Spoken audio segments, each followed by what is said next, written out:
against Diddy is worse than what is even being reported by the media. Don Richards has so many crazy... Digital radio. It's digital radio. Worse than what is even being reported by... Hold up.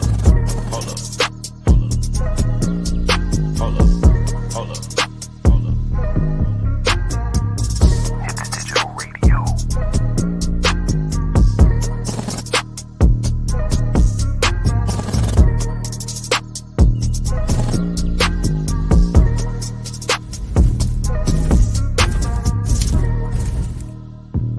digital radio.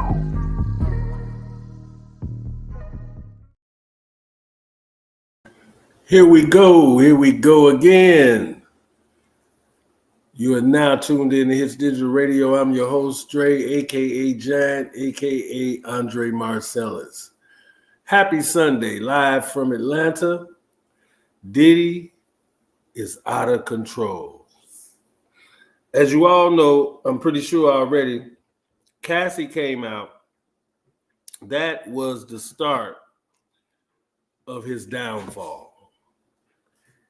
He settled with her, gave her $30 million, $50 million, whatever it was, and the cases just keep coming. Now we have Danity Kane. Don Richard from Danity Kane, and she was on Making the Band as well. And she said that she's seen a lot. Stuff about Cassie, things about different situations. Harlem, what's good? You coming on? Let me know. But I'm going to play this clip. And this lady is about to go in heavy detail. So I'm going to chime in every now and again on what's in these court documents. So let's check that out. Lawsuit against Diddy is worse than what is even being reported by the media. Dawn Richards has so many crazy allegations against Diddy in this lawsuit. I mean, she's talking about minors. She is talking about freak-off parties. She is talking about trafficking. She is talking about Kim Porter. She is talking about Cassie. She's talking about things that she witnessed with Diddy's assistant. She is talking about so much in this lawsuit. So we're about to go ahead and deep dive it right now. That way you can see all of the allegations she's making in this lawsuit. She starts this lawsuit out talking about her alleged first encounters of Diddy's aggressive behavior towards women during making the band. She talks about how Diddy would verbally abuse women, calling them ugly and hoes and every name out of the book. And she explained during the first season of Making the Band 3, she saw Kim Porter leave the studio with visible facial injuries, including a lacerated lip while she was crying. And in that moment, she realized that Diddy was capable of committing acts of violence against women. She then went on to talk about the inhumane treatment that Danity Kane went through while producing Making the Band 3. She explained that Danity Kane did not have adequate food or sleep when they were working on Making the Band 3, and they said when they would bring this up to Diddy, he would say things like, "You bitches don't want this, y'all are not hungry enough, and I'm paying y'all bitches to work." Damn. Jeez. You bees this, you bees that. This man is out of control. Let's bring in Harlem real fast. Harlem. Hey, Dre, how you doing? Good, and you? What's going on, stranger? Nothing much. You the stranger. I'm the stranger? Mm-hmm. I feel you. What's good? What do you think about this new case with Don? Dirty Money, man. This is nuts. It's just insane. And, it took her a minute to come out, and she's not afraid to drop names. Right. And the name she dropped, I don't want to give it away for the people right now. So we're gonna listen, and then we'll chime back in. Okay. All right. Explain explained that sometimes Danity Kane's members were forced to work for 36 to 48 hours without breaks, forcing them to choose between eating and sleeping. 36 to 48 hours without a break. Now, Harlem, I do remember when I was running around with Kels, we wouldn't sleep for like 36 to 48 hours, but we were just on some BS. I mean, you know what I'm saying? Just doing nothing for real. You know what I'm saying? Yeah, but he actually, this was him forcing them not to do anything. Right. This wasn't their choice. Like you saying, like y'all could have took breaks or what have you or whatever. They didn't have a choice in the matter.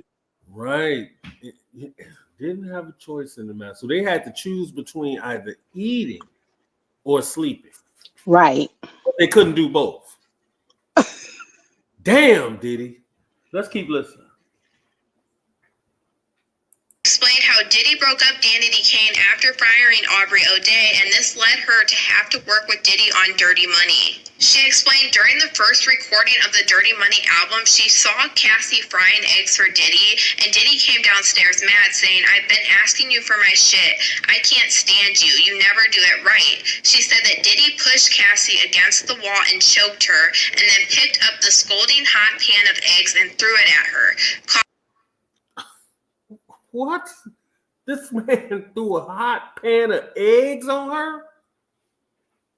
I think for those of you that are just tuned in, Diddy is a monster if these things are true. Harlem, do you believe this man threw a skillet of eggs on this lady? Yeah. Why am I laughing? I mean, it's insane. I'm trying to picture it, but I can't picture it. I'm trying, but it's hard to picture Diddy. You know what I'm saying? All about the Benjamins and all of them. So, and he's gonna throw a skillet full of eggs on somebody. It's just like, it's hard to believe.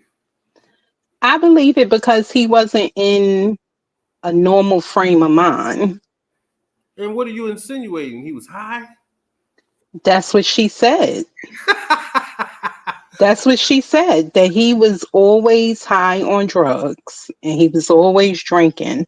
So the mind of somebody under the influence doesn't think like a normal person would think. So I believe it. Let's keep listening. Causing her to fall to the ground in a fetal position. She said that he was cursing and screaming, and then Diddy dragged Cassie up the stairs. Richard explained. Now, Harlem, I done heard of people getting dragged like down the stairs, but can you drag somebody upstairs? I don't know. He was getting her upstairs, so I don't know. He's a strong son of a bitch. If he can drag her up some stairs. You know what I'm saying? Yeah. It sounds like a movie. Somebody needs to make a movie out of just all of the allegations. Even if it's not supposed to be real and this is what he's actually done, but just off ignorance, period. Let's keep listening. In 2009, after the Soul Train Awards, that Diddy flew her to his house in New York for an after party. She said there were many well-known celebrities at this after party, and a whole bunch of illegal drugs were being openly consumed. She said Diddy flew out dozens of young women and girls, some who appeared to be underage, to the party. He explained that the women arrived wearing little to no clothing and were given drugs and alcohol. Many of them appeared lethargic or passed out, while Diddy and his guests performed acts on them. Richard believed that her presence at the party was a test to see whether Diddy could trust her or not. She explains that Diddy said things like, "This is a buffet, enjoy yourselves. This is what we do and this is how we party." She explains that she was shocked and horrified at the sight of Diddy and his guests violating these young women. She said that Diddy would... Now you heard that right, Harlem. Yes, sir. That the guests were even in on this. Yep. Do you know how crazy that is? That so he had guests there, and let me say this. This is my theory because I'm always wondering, like, why haven't they picked him up? Like, why didn't they just go get him? Why does it keep piling up? And my theory is this. My theory is I believe when they confiscated all those cameras out of that house, I honestly believe that there's so many people in high places, very influential, are on those tapes. And I believe that's why he hasn't been picked up, because they're trying to figure out how not to put all of these other people's lives in jeopardy at the same time. What do you think? Yeah, because that's Dre. I be all over looking at stuff, and that's word on the curb is that it's not just celebrities, that it's billionaires. Right. He has stuff on so many people, Yeah. and they want to be able to get him, and they going to be getting a whole bunch of other people along with it. Mm, very sad. Let's keep watching. Let me see.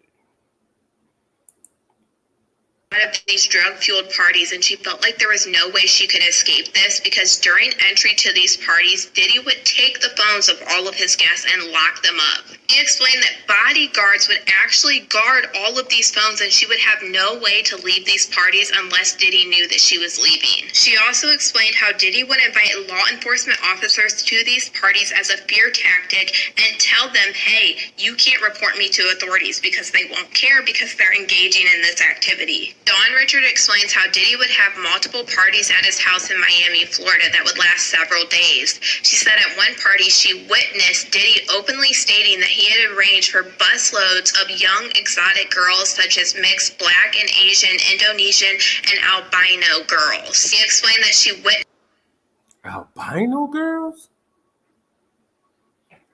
Harlem, let me ask you a question. Mm-hmm.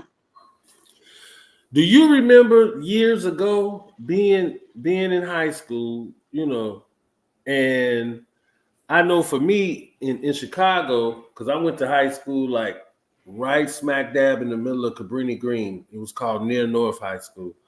And it was always only like one albino in the whole school, right? Right. At least that's what I remember. So where did he find multiple albino girls to bring to this thing? Can I you? don't know. I don't know. He managed to find them. And you know what was odd about that too? You would never see you. It was like you never would run into them after high school. It's like it was always one there, but you would never see them no more.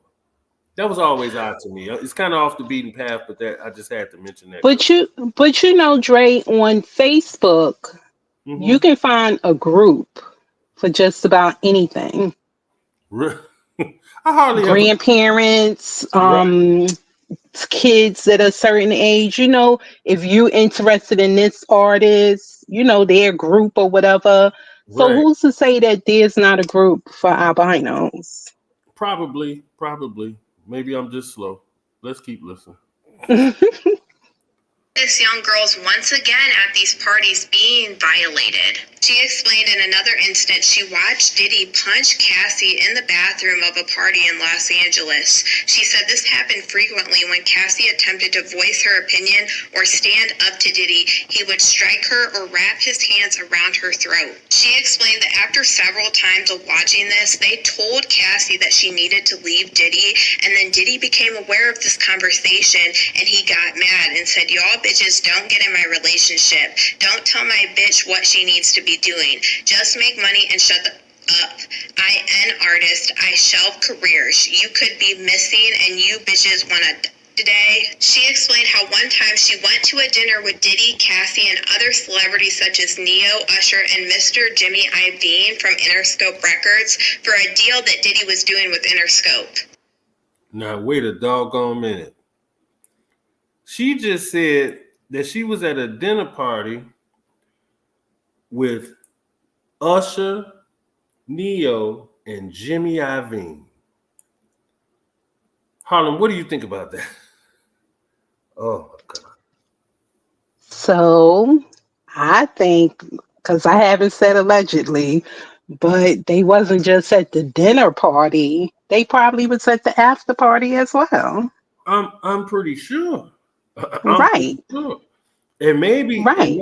and maybe that's why Usher, I believe Usher is gonna go to his grave never telling any knowledge of everything that he knows or he's been through. Because I believe he's been subject to Diddy's dumb shit as well. You know what I'm saying? I But if believe, he gets subpoenaed, if this ever goes to trial and he gets subpoenaed, he has no choice in the matter. yeah, yeah. But then he would have to be just like Don just made him a part. She literally just made him a part of the lawsuit. Just Right. yeah. So and to say that all of this stuff happened with Usher sitting there, Neo and Jimmy Iovine. Let's listen because I think I'm getting ahead of myself. Let's listen. Jesus. Dinner, Cassie and Diddy were actually having an argument in front of these dinner guests, and Diddy was screaming at Cassie and forcefully punched her in the stomach, causing her to double over in visible pain and crying in front of everybody at this dinner table. She explains how See, that's what I mean. So if Usher was there, Neo was there, Jimmy Iovine was there, so he punched her in the stomach in front of them. And they never said anything, never did anything, never tried to help her. Wouldn't that put them in some type of trouble? I don't know if it per se puts them in trouble. To me, Jimmy Iovine, isn't he over like in a scope or whatever? Yeah, They can't say they weren't aware. right. We weren't aware of his behavior. So that speaks to what I was saying earlier when I was saying how a lot of these people are trying not to be put in these situations that Don just put them in. Exactly. You understand what I'm saying? Exactly. Because Yeah. remember when Neo was supposed to be beating on his baby mama and she put him on live or some type of stuff like that, Right. and she was saying he was just like Diddy. Remember that? Right. Mm-hmm. Pay attention, people. Let's keep listening. Cassie left this dinner and Diddy just casually kept talking to Usher, Neo, and Jimmy Iovine. She explained even after Jimmy Iovine watched Diddy commit this violent crime towards Cassie, he still went ahead and did his deal with Diddy anyway. She explained, See that? See what I mean, people? They were actually watching. This is what Don claims from Dirty Money and Danity Kane. This is what she claims. Now, if these claims are right, a lot of people are going to go down with him. Because even if they didn't say nothing, didn't do nothing, this, that, and the third, they were there. You witnessed it. And then had the nerve to keep business going. Kept it moving. Said, screw it. Oh, you got punched in the stomach? Okay, we finna sign this deal. Hold on 1 second. We'll get you to the hospital shortly. That's some BS. that all of these celebrities watching what happened to Cassie and never saying anything made her harmful of what Diddy could possibly do to her. And Richard explained after nonstop working for Diddy, she ended up becoming severely ill and it was actually checked into a hospital. After getting out of the hospital, she gave Diddy her medical records, which said that she needed to take time off and she needed to prioritize sleeping and eating better.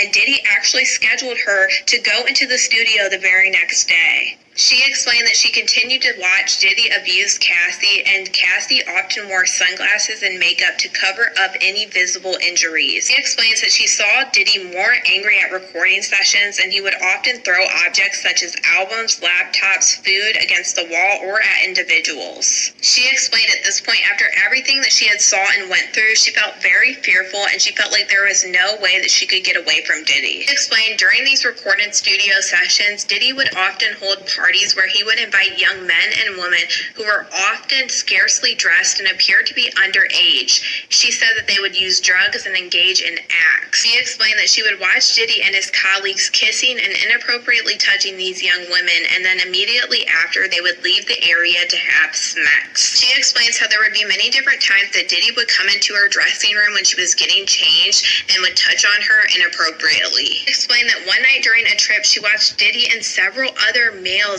ganging Diddy's female assistant at a hotel pool. She What? So, what made you think Diddy allowed them to do what she's alleging to his assistant? That's somebody he works with every day. So why would he allow that?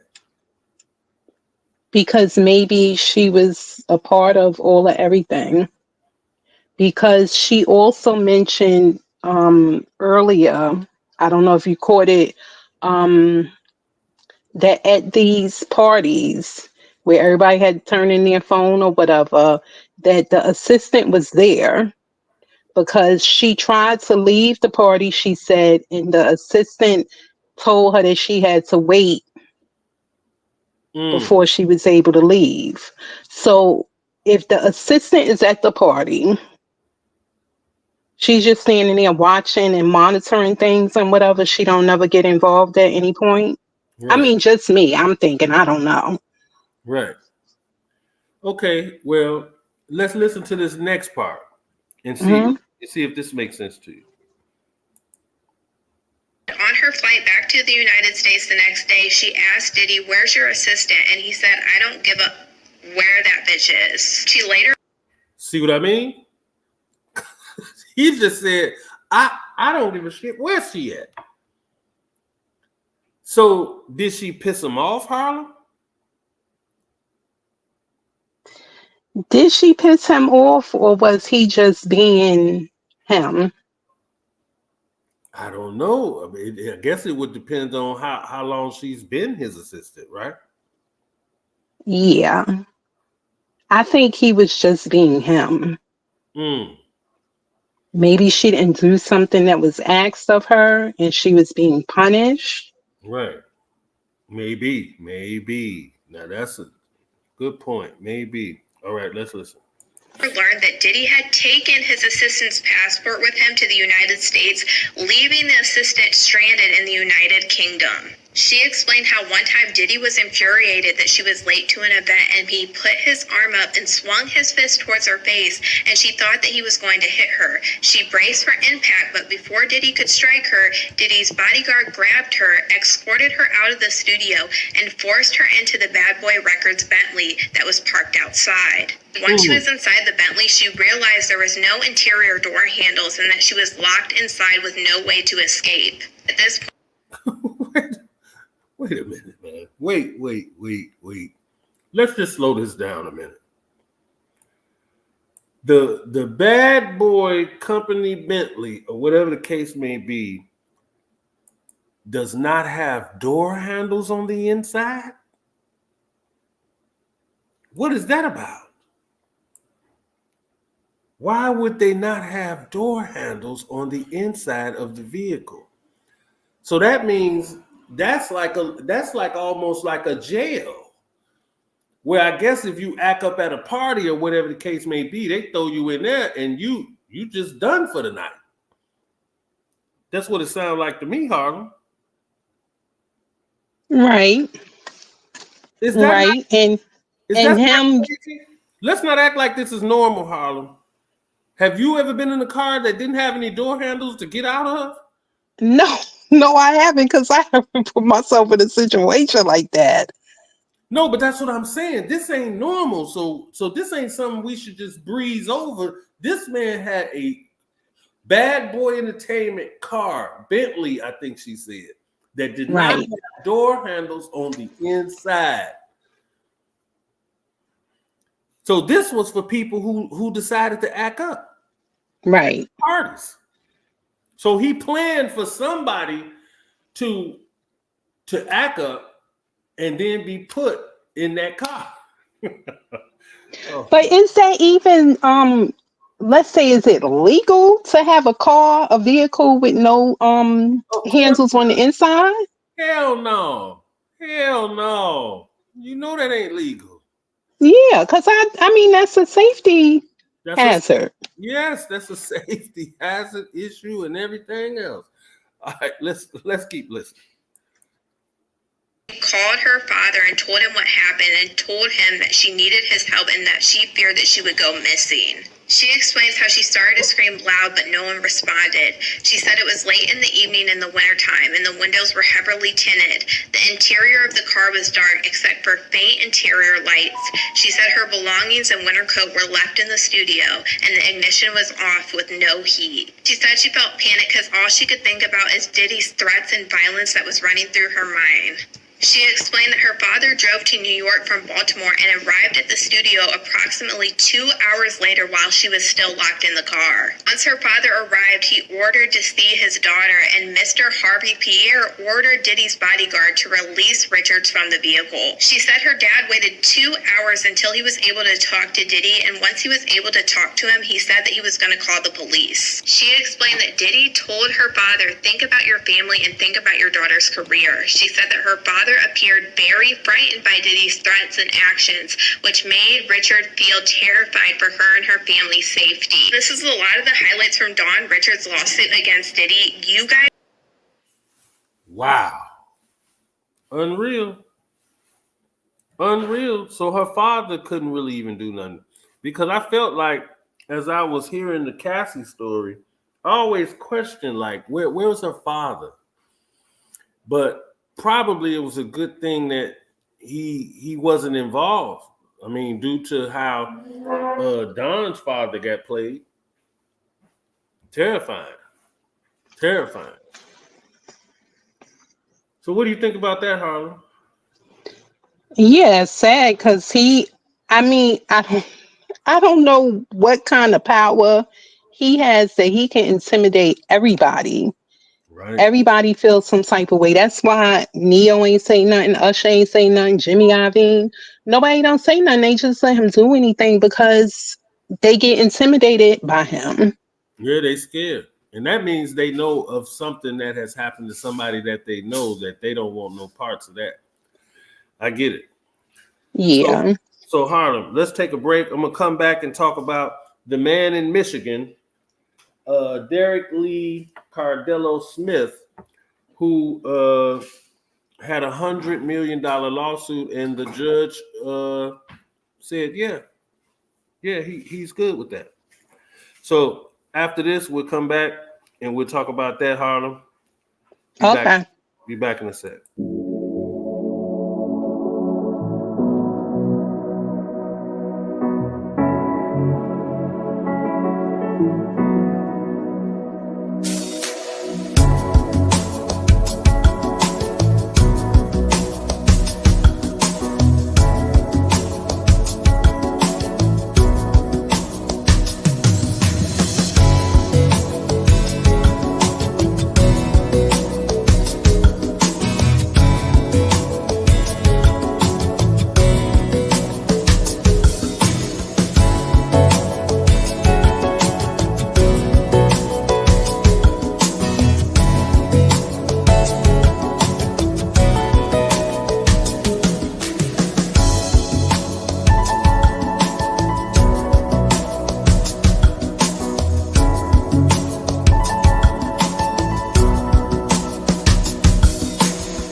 All right, we're back. Hey, Beauty, it's me. I see you in there. How are you? Everything good? All right. And Beauty, if you want to come in, the choice is yours. All right. Now here's Derek. He said Diddy took advantage of him at a party that was in Detroit, I believe, and he sued for $100 million, and the judge gave it to him. Now, of course, Diddy's people are like, we don't know who he is, this, that, and the third, blase splee. But Harlem, we're gonna take a listen to this video, and we're gonna talk about it. I'll chime in. We'll let the people know what's popping. Much legal drama with P. Diddy. It is unreal. And yesterday, no joke, a man in prison for SAing lots of people and is probably not going to get out of jail sued P. Diddy and supposedly was able to get a court to sign $100 million judgment against P. Diddy in a default. What this means is that this guy sued P. Diddy from prison, alleging that P. Diddy SA'd him in some kind of situation. He is claiming he served P. Diddy about it. P. Diddy did not appear in any of the court hearings, and somehow he was able to prove to the court that he actually served P. Diddy with this lawsuit. And since P. Diddy did nothing, his legal counsel did nothing, the judge then went forward and signed the judgment as a default. And that's what happens with if you've been served with paperwork for court and you just don't show up, the court can then file and sign it as a default. Now, his lawyers have said that they've never heard of this, that they've never heard of this person, and that they've never heard of this lawsuit, and so they're going to do what they need to get it set aside. So there's so many questions here of how did he get this judge to sign the default? How did he prove that P. Diddy was actually served with the documents? And was he? And then his attorneys just laughed it off and did nothing about it. I mean, a little suspect, and it is going to be interesting to see what they file with the court and their reasoning for why they did. All right. So Harlem, what do you think about this? So he won by default. Mhm. Diddy's people is supposed to be filing emergency whatever because they saying they were never served anything in regards to the lawsuit. But Right. remember, we talked about this one before. Remember, it was either Diddy or his people that had visited the man in jail. Yeah. That's what we heard. That's what some paperwork said, that they had visited him in jail. Yeah, so how could you not know? I don't know. It's crazy. Well, basically, they're lying. Let's just keep it above. Yeah. They're lying. You know what I'm saying? So, hey, horrible. So this Diddy thing is just getting worse. Yeah, it is. It So, is. But Dre, did you ever look at Making the Band? yeah, I seen Making the Band a couple times. So you remember Dawn was dating the guy that was on there, Q, that was in Day 26? Yeah, So all of this kind of explains Q's behavior. You don't think so? right. Oh, absolutely. Probably had a lot to do with his behavior. Yeah. Yep, absolutely. Yeah. I'm just waiting for Lorianne to come out. Right. Okay. It's gonna be more. I'm just wondering, when are they picking him up? That's what I'm wondering. Right. When Right. will you actually pick him up and make him accountable for just the allegations? You know what I'm saying? Be able to prove that you didn't do none of this stuff. If that's the case. Right. But He hanging out in the streets of Harlem like he all right. right. I seen him chilling with, who was that? G-Dep? G-Dep. I'm like, nigga, you really walking around chilling? Hey, this is 2024, man. Anything is to be expected in this month. You know what I'm saying? Yeah, it's crazy though. Yeah, it's out of control. All right, so that's it for me. Harlem, I appreciate you stopping by. And Of course. Beauty, thank you for stopping by. And I will get back with you. Okay. Like, share, Thank you. subscribe. Absolutely. Like, share, subscribe. Share this video with all your friends. And I'll see you next time. I'm out.